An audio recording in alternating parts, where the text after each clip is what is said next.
We're back on the Fans View KAZI 88.7. Travis Kent, Douglas Washington, Jay Hunt on the board. Corey Moe's out this morning, but Corey hopefully will be able to join us back here next week. But we have got a special guest to bring everyone.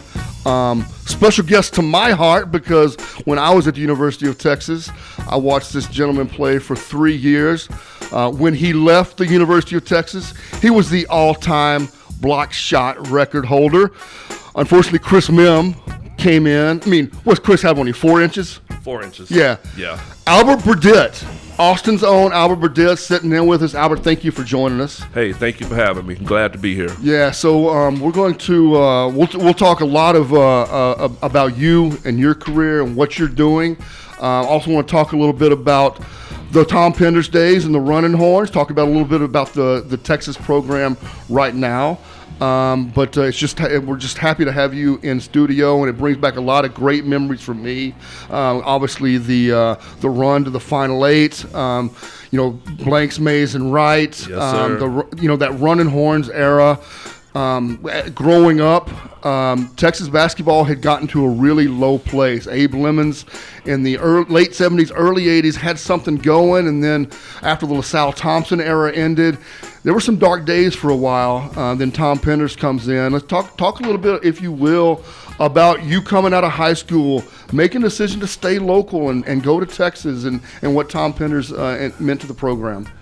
You know what? Before Tom Penders came along, UT just did not play the style of basketball that I wanted to play. I wanted to get up and down the court, run and gun. And then you had Lance Blanks, rest of the soul, Travis Mays, Joey Wright, the BMW crew, who was with the University of Texas.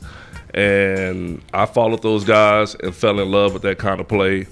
And I knew from early recruiting out of high school, around my junior year, I already knew that that's the school that I was going to go to. Okay. Yeah. Well, you were you're 6'8". Is that what's official for you? I don't know. Official is 6'8". Okay. All right.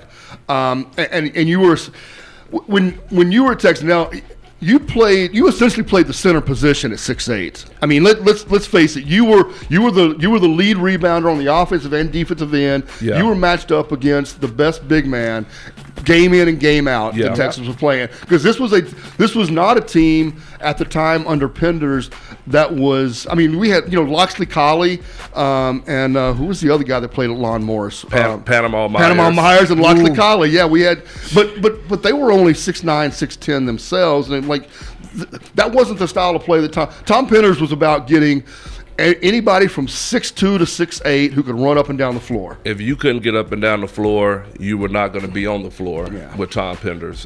We were called the Running Horns for a reason. We wanted to get up and down and run. It was more exciting for us. It was definitely more exciting for the fan base. So as a 6'8" power forward, I had to end up playing as a 6'8" center. Yeah. Because the centers we had just wasn't getting up and down the floor. Right. Love those guys to death, but that's just the situation.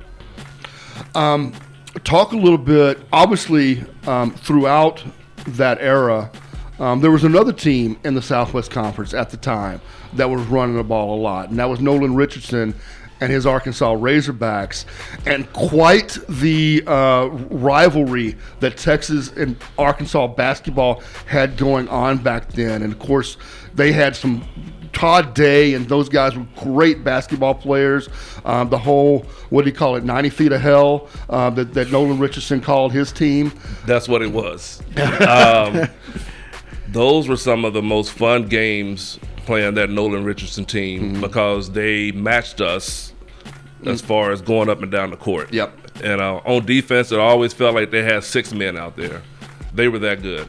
But when you want to be the best, you got to try to beat the best. That's right. And at the time, that's what they were, and we were chasing them. So it was fun competition. All right. Talk a little bit briefly, if you will. After you were, to give everybody a little perspective, if you will, you were in the Jason Kidd draft. Yes, he was. Glenn Big Dog Robinson draft. Eric Mobley was in there. Big draft. Dickie Simpkins, if y'all remember. That's right. Donyell Marshall was in that draft. Yes. And you were the 4th or 5th power forward taken too. Yeah. So they weren't hunting for that many power forwards at that time, but they didn't want to pass up.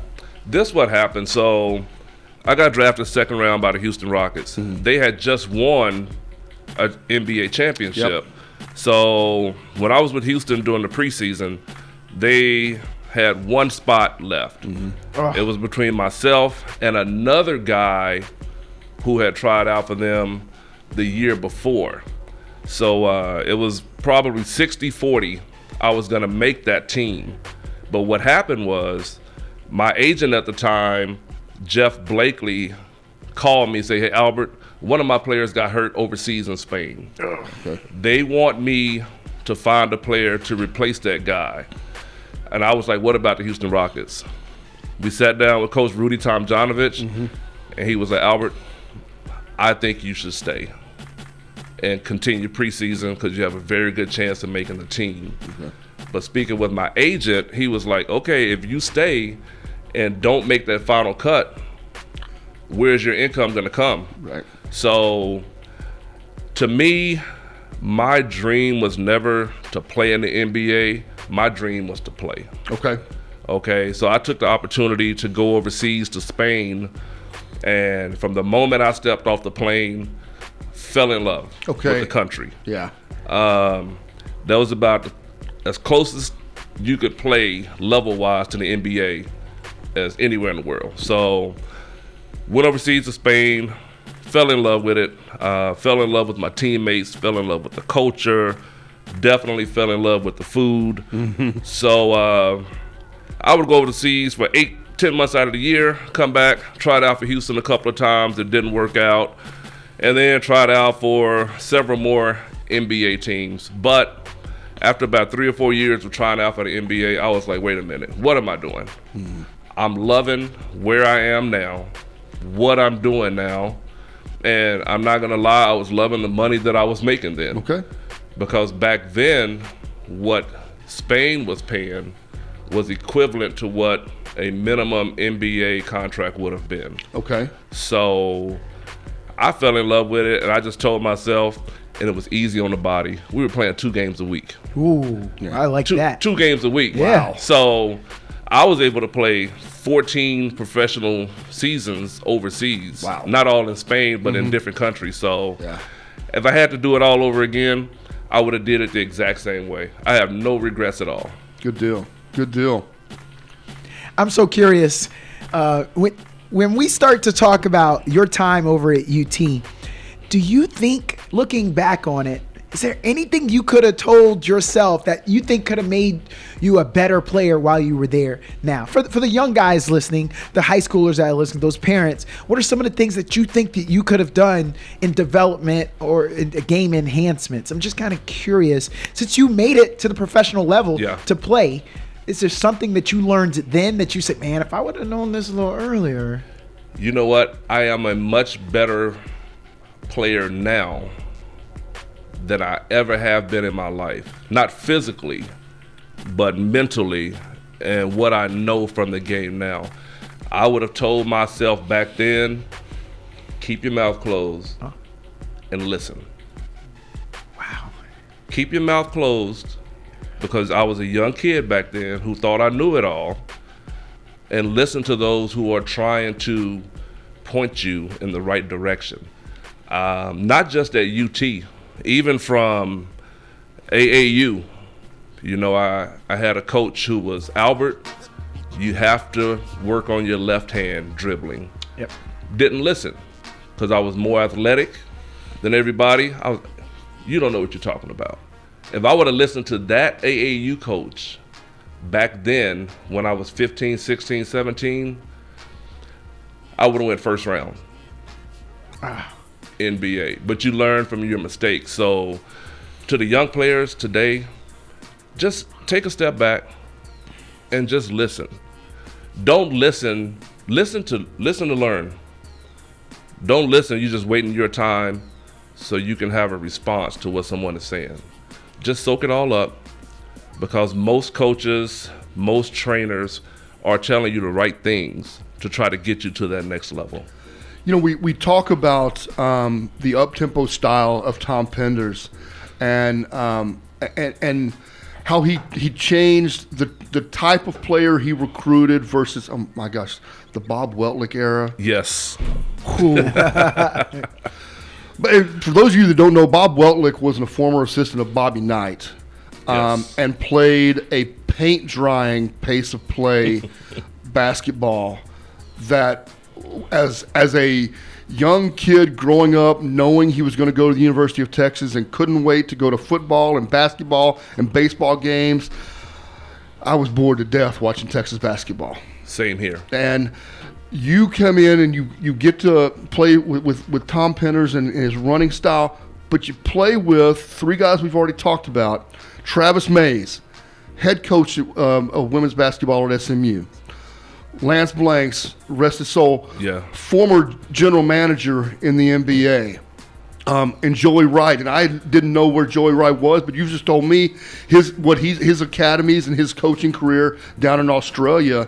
Three guys who clearly did what you're telling your younger self to do: listen to people, learn how to play the game at a higher level, and you become a better player overall. Then you become a better understander of the game, if you will. Yeah, Joey Wright, Travis Mays, those guys were the ultimate professionals at a college level. Mm-hmm. They did everything by the book. They never got into trouble. They showed up every day to work. You know, if they scored 30 points a game, they're back the next day trying to figure out why they didn't score 35. And they taught me to not lean on how good you did every game, but go back and think about what you could have did better. So I was very hard on myself from them because they were tough on me. Yeah. They were going to either make you or break you. And I seen them guys break some of my teammates. I did. But it built character. Mm-hmm. I don't think the guys and Coach, I tell Coach Penders this all the time. I say, Coach P, I don't think you could have coached in today's NCAA because he was so tough on us. Mm-hmm. He was so hard on us. But you know what? He had our respect. I would have ran through a brick wall if he told me that was going to help us win the game, and wouldn't even thought twice about it. But the language was it was much harsher back then. I don't think a lot of the athletes today could handle that. Yeah. I just don't. And I know a lot of college athletes, especially UT. I'm still close with the University of Texas basketball team. I just don't think they could have handled it. I don't. So I definitely want to talk about the subsequent eras of Texas basketball and what have gotten us here. You know, obviously the great players that have come through. But what are you doing now, Albert? Right now, I am a supervisor at a juvenile justice center out in Georgetown. Okay. So I do that full time, and then on my days off, Tuesdays, Fridays, and Saturdays, I still train basketball, young men and women, one-on-ones. Okay. Or like small camps Small or whatever. camp, okay. So I'm still very involved in basketball. I think I'm gonna be until I just can't do it anymore, because that's what I love to do. Yeah. There are a lot of people who play basketball. I'm a basketball player. Yes. That's a big difference. It is. So it's in my blood. So what I know now, I just want to give that information and knowledge to the young players coming up. And man, I have a couple of them that are coming up that are hopefully going to be in the burnt orange and white in about 4 or 5 years. Oh. That'd be great. Yeah. Oh yeah. That'd be very nice, very nice. Will, before we get off, if you've got a website or something, we want to make sure we get that on there before we get off of here. So, let's. So the last really 20 years of UT basketball, Penders left things in pretty good shape, and then Yes. Rick Barnes comes in, a little up and down post Rick Barnes. I'd love to get your comments on the Shaka Smart era, but talk a little bit about where you think the program is today, Obviously, we had quite a shock last year and quite an upheaval to the program, but I got to be honest, just as a fan, I couldn't be happier. As a fan and someone who pays to buy tickets, doesn't get press row tickets given to him or anything. Yeah. I love to go watch these Rodney Terry teams play. I think he's got. I think he has a lot. He has what it takes to keep Texas prominent in the national. But I want to hear your opinions. Where you think the state of the program is? Of course, last year was a tough year. Yeah. Coach Beard, he went through what he went through. And the crazy thing is, when I was at UT, he was a student manager for UT. So he and I had a very close bond. But he went through his stuff. I will say this. I don't think there was another coach in the United States that could have did what Coach Rodney Terry did, taking over that team with all of that looming over that team, and to keep those guys together. And, man, he deserved every accolade he got last year. Definitely deserves the contract that he was given. What I would like for people to understand is there's going to be people that are rooting against him. There's going to be people that are rooting for him. There are going to be people that are waiting for him to fail so they can say, see, I told you he did not deserve the contract. He got the contract not on what he might do this year, but on the body of work he did last year. So he did deserve it. And I've been to practices and games, and I see the energy and the excitement that the players have. And as a coach, you have to have your players wanting to play for you. Because if your players stop wanting to play for you and you lose the inside of that locker room, you may win some games, but you're not going to win a lot of them. Coach Terry has done a wonderful job, and he's a wonderful person. His doors and the University of Texas basketball doors are always open to myself and my wife, so we can come and go as we want. So great job, Rodney Terry. You deserve everything that you've been given up to this point. Where did you stand over the years as and Rick Barnes was able to utilize this, whether it was LaMarcus Aldridge or Kevin Durant or whatever, but the one and done era of college basketball was a change that came about, and obviously Calipari at Kentucky made it almost a science, bringing in 5 guys every year and playing 5 freshmen, and they go on. But what's your thought on the overall state of the college basketball game? What is my thought on the overall state? The one and dones, I get it. You have some of those guys that are so elite their first year in college. Why would they stick around?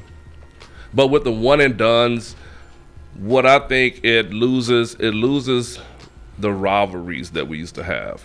Where the Christian Laettners would stand for 4 years and the Grant Hills would stand for 4 years. So that Duke, North Carolina, it was going to be a tough rivalry because you remember how so-and-so played against so-and-so last year. Now I just think the rivalry aspect of the college game is not as much as it used to be. So you cannot fault these young players, men and women, who are in a situation to better their family situation, better their situation financially. So more power to them. But I definitely think it loses the rivalry aspect of college sports, basketball specifically. Yeah, I will tell you as a fan, I think it's done 2 things. One, it has certainly what you talk about. It has degraded the team aspect of the game. Yes. And I think the second part of it is, and I don't know that I have any statistical analysis to prove this out, but and NBA franchises may tell you, well, we'd rather have them at 19 or 20 years old than at 22 or 23. Maybe that's what they would rather say. Maybe they value the G League experience more than the college experience. But I don't think players come out knowing how to play team basketball. as much, and I watch the NBA. And these guys know I don't really watch the NBA much until after Christmas. Same here. I'm so into college football Same here. and early season college basketball. That's just what I do. But I see 2-on-2 isolation basketball at the NBA level is just not as exciting as the team concept of, and that's why the Golden State Warriors. By the way, Golden State Warriors. Through their heyday, I thought they played great team basketball. Yes. You just don't see enough of it in the NBA, and I think that is in some ways a result of the way they're treating the college game and the rise of student athletes through college.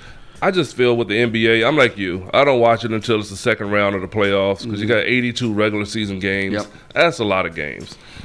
And me personally, I just don't think that the NBA players are playing 100% all 82 games. Yeah. You know, you got the load management now where so-and-so can only play this many minutes. Now, in college, men and women, you have these young athletes. They're trying to get to that next level, right? So they're going to give it 100% every time they're out on the court.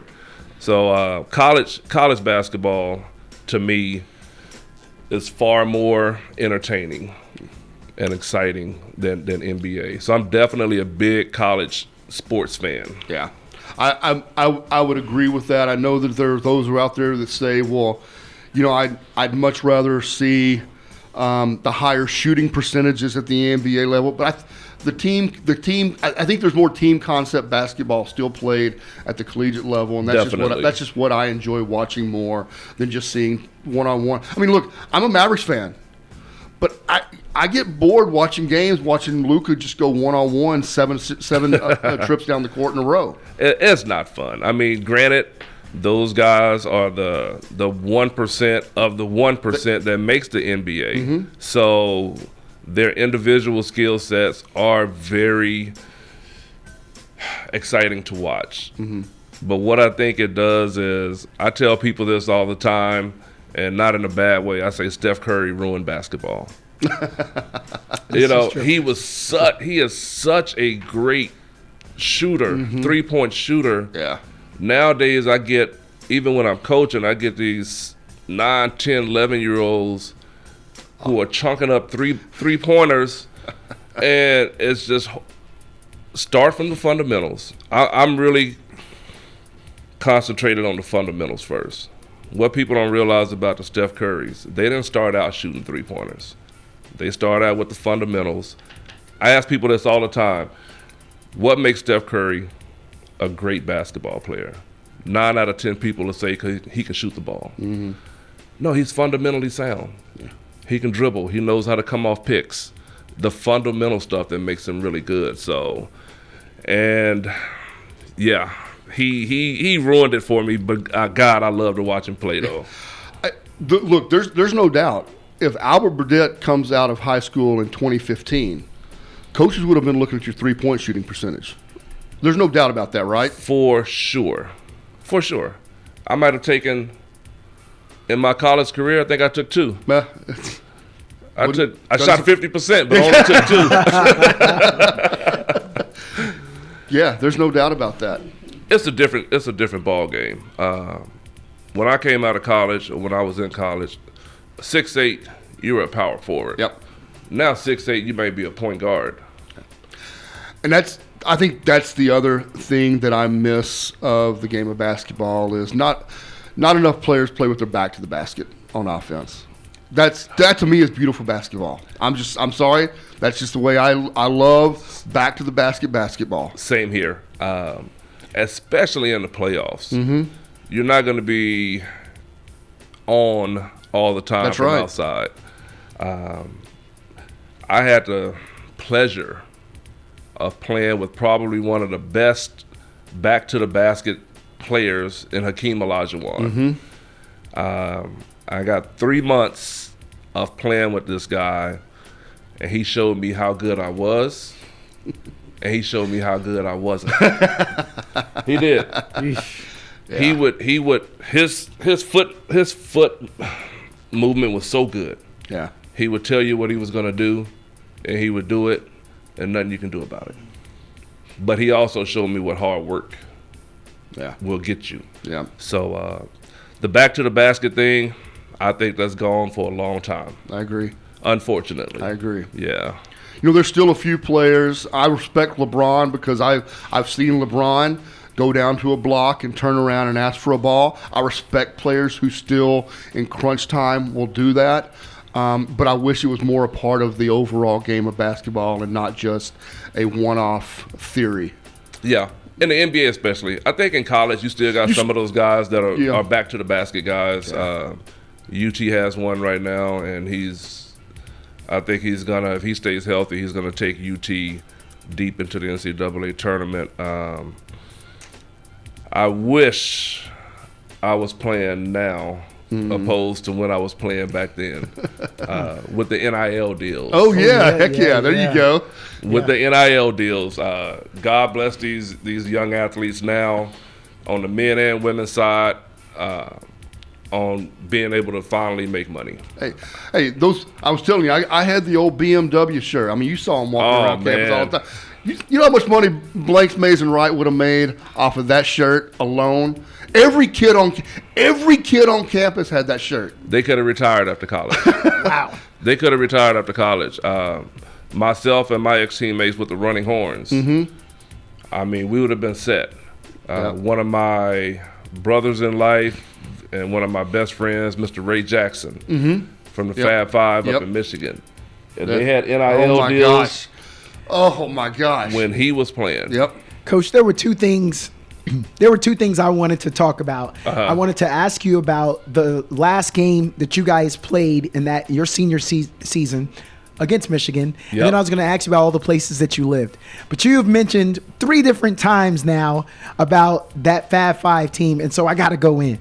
So you were saying that as a bigger guard, Jalen Rose played on that Michigan team, and he was their point guard, and he's 6'8", 6'8", I believe. So 6'8". Do you think that was, one, the start of where the bigger point guard was going? Can you hold that? We're going to go to break, and then we'll come back and finish with your coach. Sounds good. All right, sounds good. We'll come back with Albert Burditt right after these words here on KAZI 88.7.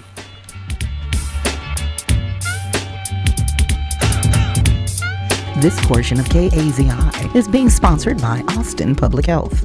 Spend more time this holiday season enjoying your loved ones and less time recovering from viruses and food poisoning. Thaw frozen food safely in the refrigerator, in cold water, or in the microwave. Wash your hands frequently. Get vaccinated against flu, COVID-19, and RSV. And if you're sick, skip the big gathering and try a video call instead. Learn more at austintexas.gov/holiday safety. Brought to you by Austin Public Health. And we're back on the Fans View, KAZI 88.7. Travis Kent, Douglas Washington, sitting in with Albert Burditt. Jay Hunt on the board for us. Albert, Douglas was asking you, Douglas, you want to lead him back in again?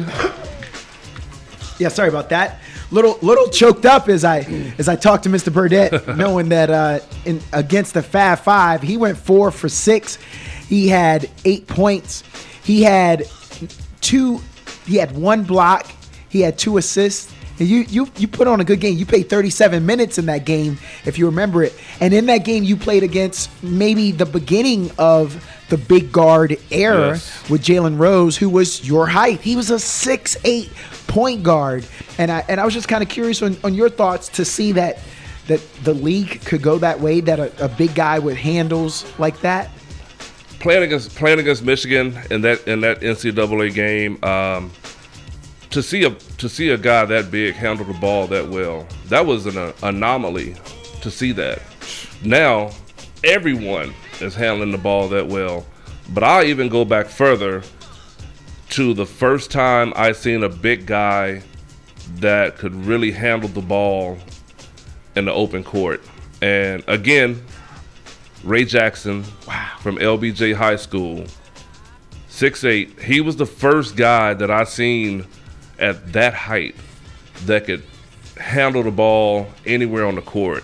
So Jalen, it was fun seeing it, but Ray is the first person that I seen that could really control the ball like that at that height. Now this is going to make Travis mad, but what are your opinions?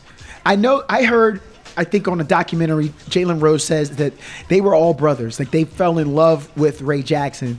But him growing up here in Austin, Texas, how did he get out of the city? You know what?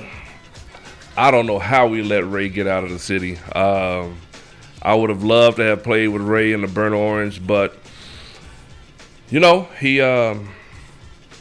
had a connection with those guys, with Juwan, Chris, and Jalen. Yeah. And I'm happy that Ray went to Michigan, because that Fab Five team of all 5 freshmen changed the landscape of college basketball, even from the mentality to the uniforms. You know, the shorts used to be. Yep.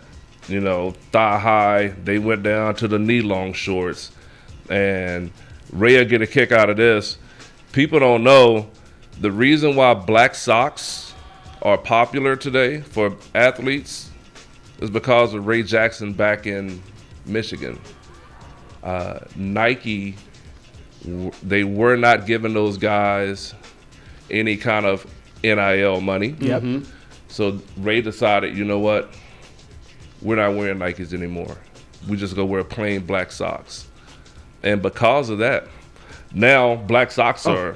Oh yeah. You don't hardly see players with white socks on. I don't ball in nothing but I play pickup twice a week, coach, if I can impress you a little bit. But yeah, I don't play nothing but black socks. Yeah. That was my era.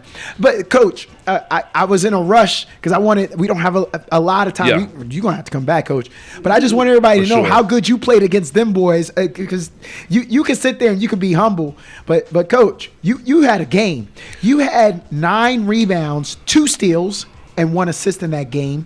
You had 1 block. You went 4 for 6. I don't know. I feel like this is. I just want to say this. Yeah. That you should have took some more shots, coach. That's what I'm saying there. 37 minutes on the court. Yeah. So those 2 steals. I know you're feeling good throughout that game, but like, what are the biggest things you remember out of that game? You guys played them just about the best. Of course, they lost. Michigan lost a few games, but especially in the tournament, you guys played them just about the best. Yeah, they beat us by a few points. What I can remember about that and every other game, NCAA, conference, preseason game, with the group of guys that I played with at the University of Texas, is how we all fought for one another. We were a family.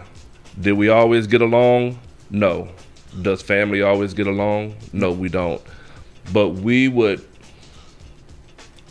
kill for one another, right? And during practices, we would basically kill each other. That's how hard we played against one another. Mm-hmm. But we were a family. When one of us was down, you had the other 9 or 10 coming to lift that person up. Nowadays, I see basketball games, high school, even middle school games, where if a player does something bad, you can see the other players throw their hands up or huff and puff and all of that. We didn't do that. We weren't trying to outplay one another. Mm-hmm. We were a team. We were. So playing against Michigan, I will say this: Juwan Howard was probably one of the best guys I played against fundamentally with his back to the basket. Shaquille was the most dominant. Mm-hmm. It was just a freak of nature. Right. But Juwan, skill-wise, I would match Juwan skill-wise and Hakeem Olajuwon skill-wise fundamentally, right, very closely in college. He was phenomenal to play against. They were certainly that Michigan Fab Five. They were certainly a great basketball team. A lot of great individuals. They were fun to watch. They were fun to root against. I was a college student back then. I was repping my Longhorns. I went to some. you don't travel as much for basketball to go to games as you travel to go to football games sometimes. But so I didn't get to see as many road games. But man, there were some of those games in the Irwin Center that were classics. The Stroll and Nolan game. Oh man, that game was as loud as I had ever heard that arena. I couldn't talk for 3 days after that game, screaming so much. It was a great era of basketball. Albert, you were a big part of my college experience. I want you to know that I appreciate a lot of enjoyment out of watching your career. I mean, I think I had a very good career at the University of Texas. Even to this day, some of my best friends were some of my old teammates. So basketball has impacted me in so many different aspects of my life. What I would tell young kids about basketball is it's not just basketball on the court. I say this all the time. I feel that basketball or any team sport teaches an individual how to work together with a group of individuals from different backgrounds, different ethnicities, all of that stuff, and come together for a common goal. It also teaches the individual how to lead these people from different background, ethnicities, and how to lead a team to reach a common goal. And I think that translated into life, school, love, relationships.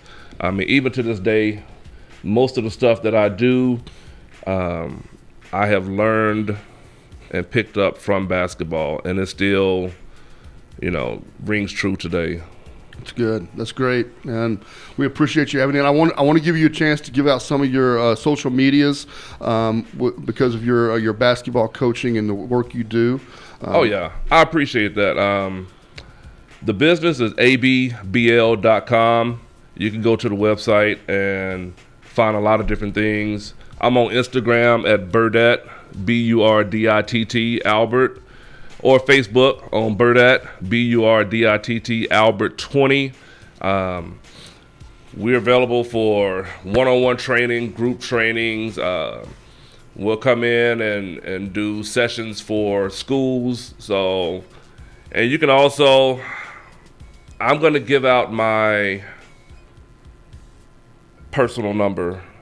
I'll give out this number here if you want to reach me, 832-518-6962. So we're available for all kinds of training. So I want to say thank you. Thank you guys for having me on. Certainly. Definitely. If you want to have me back, I will definitely come back. For sure. We're definitely going to have you. Can I send you out on two things, Coach? Yes. You still will go down in history as the all-time shot block leader in the Southwest Conference. So that'll always be there. And secondly, Coach, the highest scoring game ever at UT, that was you guys versus Texas Tech, February 19th, 1994. And we got to get you back because I would love to go into you in that game. It was 128, 125. I mean, good grief. Travis, you might even remember that. I do remember that. Double overtime. I don't know, Lubbock Memorial. That was before they had that new arena. Oh, we were in the barn. We were in the barn back then. Yep. So you got to come back, Coach, because we could do this. I would love to come back. This was great. So thank you. Thank you guys definitely for having me. We appreciate you having you in. Yeah. Yes, sir. For sure.